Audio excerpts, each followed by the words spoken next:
शक्तीपीठ महामार्ग रद्द करावा या मागणीसाठी राज्यभरात आंदोलन करण्यात आलं।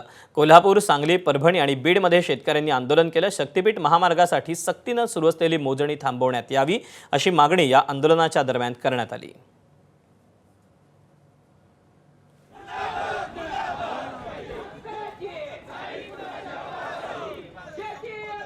शक्तीपीठ महामार्गाविरोधात सांगली जिल्ह्यात शेतकरी आक्रमक झाले। सांगली जिल्हाधिकारी कार्यालयावर शक्तीपीठ बाधित शेतकऱ्यांनी धडक मोर्चा काढला। माजी खासदार राजू शेट्टींच्या नेतृत्वात सांगलीच्या पुष्पराज चौकातून जिल्हाधिकारी कार्यालयापर्यंत हा मोर्चा काढण्यात आला।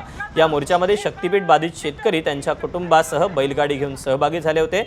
शक्तीपीठ महामार्ग रद्द झालाच पाहिजे अशी मागणी शेतकऱ्यांसह राजू शेट्टी यांनी केली।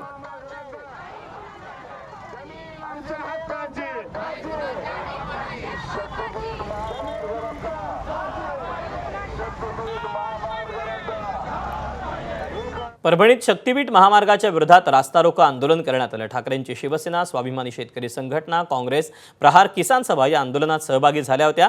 या रास्ता रोकोमुळे जवळपास 4 तास वाहतूक ठप्प झाली होती। या आंदोलनस्थळी मोठा पोलीस बंदोबस्त देखील तैनात करण्यात आला होता। शेतकऱ्यांनी आपल्या जमिनी द्यायच्या नाहीत, शक्तीपीठ महामार्ग रद्द झालाच पाहिजे असं ठाकरेंच्या शिवसेनेचे खासदार संजय जाधव यांनी म्हटलंय।